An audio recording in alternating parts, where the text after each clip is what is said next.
like the Belleric? Honestly, I don't know why the Selena was picked up so early on. I would have imagined that this was like a last 2 picks type of scenario, surprise your opponents, you know? Because what is the value of Selena if not for landing the Abyssal Arrows? If you don't hit the arrows, it's kind of like a dead hero. That's why I thought it was to aid Baxia in the rotations. Yeah, I thought that's the early games, but then what happens to mid-game, After, right? yeah. Selena kind of loses its power in the later stages of the game, but like you mentioned, the Phoveus being a good lane up against the Arlet, the Phoveus does show up here, and then the Gourd comes to play. That means the Selena is the roamer. Not Ashley's too surprised. on the Selena. Yep. So again, she's looking for some headshots here. This is gonna be real cool to watch because again, it's highly mechanical. You hit an arrow, they have to die. And Granger right now is gonna be their main win condition if they get the Sky Piercer. Looking on Vitality's side, they see that Gourd. It's a problem. I don't think they have the correct answers to it right now. Okay, so what do they need? Well, I guess they can't answer it because we're only waiting for the last pick for Shell, no? And I think that unfortunately, there's no way you can go for like a scaling style of mid laner. Could we go Claude?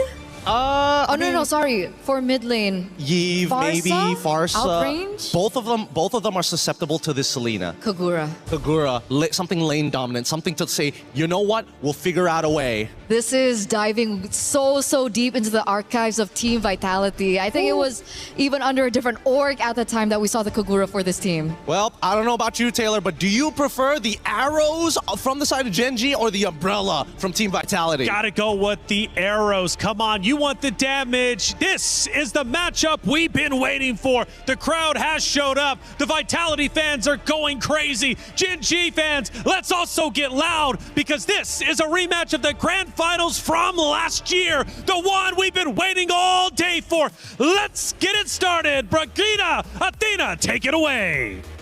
And that's exactly why the arena feels so electric. It's a matchup we're all looking forward to see. And it's Genji versus Vitality. The rematch, the storylines, they're all falling into place. But only this can determine what would be the next for these two teams now that they see and meet each other again. It's a Selena for Ashley. It's something that really took us by surprise. And I know it's a bit 50-50, a very mechanical hero, but I can't help but think it's also just Genji's way of speeding things up for the Baxia and making sure that it's not left behind in terms of farming, because that's one of the biggest adjustments we've seen happen to this hero. Especially if you've reviewed some of Vitality's earlier games yesterday. So Genji learned their lesson, and it's quite a bit of a refreshing thing to see onto Ashley's hand as well. It's going to be raining arrows here, but let's see if Shinny, or C rather, could dodge all of that with her umbrellas. Now, talking about Sayori as well, with a Gourd pick coming in clutch here, she wouldn't have a hard time clearing up the lanes, and most likely here for Vitality, they need to find a way to somehow set up the tempo here on to the early game. And that's exactly what they compensated for, right? The fact that they might have lacked wave clear and faster rotations, but Arya... Okay, being punished this early. Flicker already activated. Rui with a counter punch. Vivian and the rest will just disengage. It's Vitality with the discipline and clean disengages against Genji. And the fast rotations from Genji as well, so you just really couldn't go in for the full commit. It feels a bit too dangerous to do so. So fortunately, they're keeping everything in check. They're not too behind as well in terms of speed and farming. But Vitality, they're just making their presence felt. Look at how they're showing up even right here in the purple buff. It's all about the speed, right? So Genji wants it faster. Vitality could match up that speed. And now, right on cue, it's going to be the first objective here, targeted by Vival. And it looks like for Vitality, they have quite a good position here just to try and prevent Genji from ever actually taking this neutral objective. I mean, it's pretty tough for Genji if they want to contest. This is an Arlot Akayu in an objective fight, but yet they still decide to rotate towards the turtle. But can they find trades down? Okay, the arrow will hit in onto Fumi Echo. Rowe on a tight spot. An early first blood here for Fumi Echo. Vitality with a chase down. It's Panda 1 and Ashley going in for the trade up. That's 1-for-1. Arya on the front lane. That is an early aggression here from Vitality as well. They seem to equalize things, and it's working out for Vitality still. Gen.G had to lose Rui, and that was the entire idea they were trying to fight against. The fact that the Baksha could feel a bit slower in terms of speed and farming, but then they had to lose her, so that slows things down a bit, even though they already had the presence of Vaselina in their lineup. So now let's see how they eventually bounce back and get back into the game, because we haven't really seen much rotations just yet. And when I say rotations, it's more on the more successful ones wherein you actually land these skill shots and make sure that they convert into kills, which you could get much more value out of. Maybe they could compensate that with the arrows that Ashley is showing onto, and that's a quick kill here for Gen.G. Vivian, on the other hand, going in hard. Fumi Echo left defenseless here. Traps is there. Vival and Fumi Echo combination here, hitting on the right marks here. Double kill.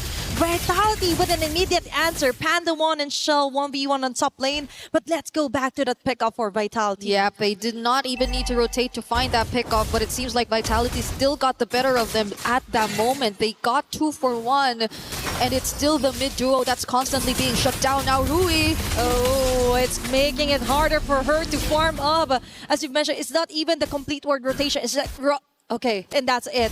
They're always being tracked down here by Vitality, continuously hunted down. Yep, it's tough. Gen.G is a team with a lineup that we kind of expected to activate a bit more early on because of the threat of the arrows, the gourd as well with the supplementary burst damage.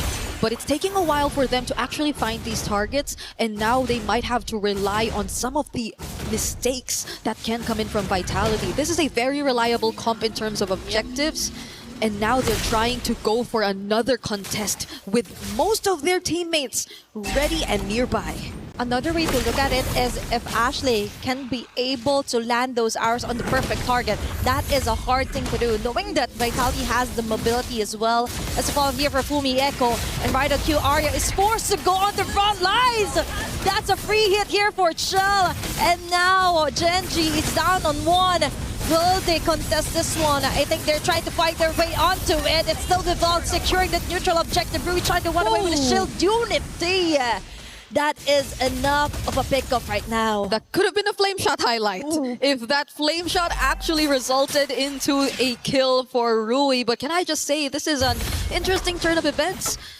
It's not that we expected the matchup in the EXP lane to turn out this way, but Vitality have had a very good answer to the Phoveus, despite it technically countering the Arlot. Fumi Echo has had a much better time, and I guess it's primarily because of how Vitality have been able to choose their fights.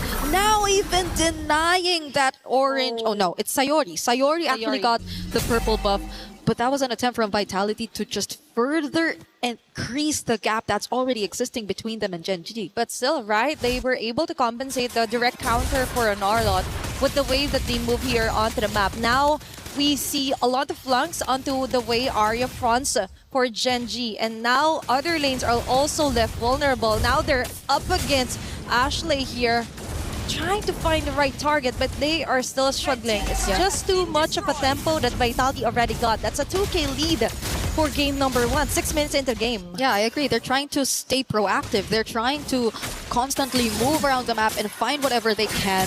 It's just that Vitality seem too difficult to catch as well. Catch off guard, land these skill shots. So regardless if they actually find, let's say, Chini, right? Seems like one of the best targets at this point. She also has the Rasho Umbrella Flea, so that doesn't even make her the best target either. So Chell, at this point, always well guarded, and that's where you see it. Oh, that's a perfect example of what you were just trying to explain. And for Gen.G, the moment that they land those targets, it's a bit too late already. That they've already been bursted down by Vitality, and now even though they've got the position, the damage just isn't there yet. Now another neutral objective is there. The arrow land onto Vival. So there's going to be a dash. Arya onto Shaw. She's keeping her at bay, but going to give her free hit. She's stopped it. But a heavy spin here for Vival. Follow up here for Cini and Fumi Echo from the back. There's going to be a sandwich play here. It's Fumi Echo keeping Panda 1. VC even under the turret. Kill is free this early. Panda 1, you get the shutdown kill instead. But all of that advantages went to Vitality. Yeah, that was 3 kills and a mid turret that they were able to secure, plus a purple buff and eventually most likely a turtle as well. Multiple objectives and structures over to their side, and that's why the lead is just starting to balloon. They're not having problems dealing with any of the potential threats that we expected from Gen G. Arya seems to be such a fragile target for Chell at this point. It's very uncharacteristic because of you expecting that the Phoveus would be the one to just keep this carry in check. But it's Chell making sure that she's the one who presents herself right in front of the Phoveus and not even caring at all because she's already equipped enough to shred this XP laner down. It's the Prey being the hunter at this point for Vitality. He just got this way on how to dodge those bullets here coming from Panda. One Fumieko would assist. Final flush onto 2, and that's what we're talking about. It's kind of weird to see it's Gen G falling over on those attempts of a tempo against Vitality. Yep, they could not find that tempo. Now it's most likely playing for recovery for Gen G. This is just too much dominance that we're seeing from Vitality across the map. And they're playing with heroes who I think even the panel highlighted as not so much part of the meta if you're mainly relying on them for your carries, because looking at their lineup, it's really around Panda 1 that you're really expecting majority of the scaling to come from, but it's not like Ranger is really considered as the most scaling marksman either. It isn't. It's likely going to be Sayori, but it's taking a bit of time. They're trying to set up, or their setups are taking a lot of time before we eventually see them executed. And now with Fumieko also picking up the Rose Gold Meteor, you could just expect this aggression to get even worse. It's all about fights here for Vitality, making it harder for Gen G to actually catch up. Even though Arya could land a great Dark Wave even down to 2 to 3 members of Vitality, but still, the damage isn't enough. We've mentioned it's Sayori that's taking a bit too long to really be activated if to go for the burst. And for Vitality, on the other hand, another way to totally compromise the jungler pattern here for Gen G is to try and take it all over. Especially even out to the jungle clips. Gen G couldn't even touch that one. Arya still got a perfect play on the shell. But still, the rest will just isn't there yet, Vivian. On a tight spot, but still, she will be able to back away. Instead, it's Jewelry and Arya falling down just before a Lord take even eventually comes in. Gen G definitely wanted to take on that fight. That was the pursuit that Arya risked, expecting the follow-up as well to come in. But the pin down with the heavy spin just made it difficult for Gen G to even push forward because they already lost Arya. And it's a tough task for her and Rui at the same time. They're the ones who have to get in first. They're the ones who have to set up. Yep. But every single time they attempt to, it seems that Vitality are not even afraid. They're not rattled by the least because they already have Chell, who's currently 8.9k in gold, already completed the Trinity and is on the verge of completing her items. Whereas if you take a look at Panda, yes, she already has the Hunter Strike and the Malefic Roar, but this Sky Piercer, you have to wait until you actually get the value out of it. There's so much catching up that Gen G actually need to do, and we're approaching the 12-minute mark. Fortunately, still have some of their holy shields intact, but they're on the verge of losing a bunch of their base turrets too. Yep. Time definitely is not on their side here for Gen G. You have to keep those stacks rolling in for Panda if you want to survive this task, this tedious task that Vitality is trying to do. Both inhibitor turrets here onto the mid and onto the bottom side is being targeted here by Vitality. We fall yet again with a heavy spin. It's Arya falling down. The front runner here for Gen G is easily picked off, and now it's left for Ashley to land those arrows. With a flame shot kill here from Cini will seal the deal. Down 2 women here for Gen G. All their base turrets have been totally destroyed here by Vitality. And that is a flame shot highlight right there if you've ever seen one. It's been so long since we've seen a flame shot here in competitive play, but oh no, Rui gets caught. And this is it. Vitality just exerts their dominance here onto game number 1. What cracks? There are no more cracks onto their formation, onto their domination. as they slowly choke out the life of Genji here for game number 1 alone. I am starting to understand why the Phoveus was baited out of Genji and why they were just willing to let it go. Just look at how difficult of a time Arya is actually having on this hero. And it's just really something difficult to digest because it's a matchup that you really would expect to go her way. But it seems like Vitality have completely read out the kind of approach that Genji actually wants to play into. They pretty much let them play the early that they want in terms of speeding up the farm, but other than that, they are not landing any of these skill shots. They are not able to maximize the early threat and presence of a double mage mid duo that they actually decided to field here in this game, and they're just taking it step by step because we're 12 seconds away until the next objective spawns, and with an 11k gold lead, this was mentioned by our panel earlier, it's very difficult to find a way around this kind of situation. That is just too much to handle for Genji. Plus, considering that 3 of their supposedly damage leaders is linear. They're on a straight arrow, they hit or they miss. But most of the time, it's a miss.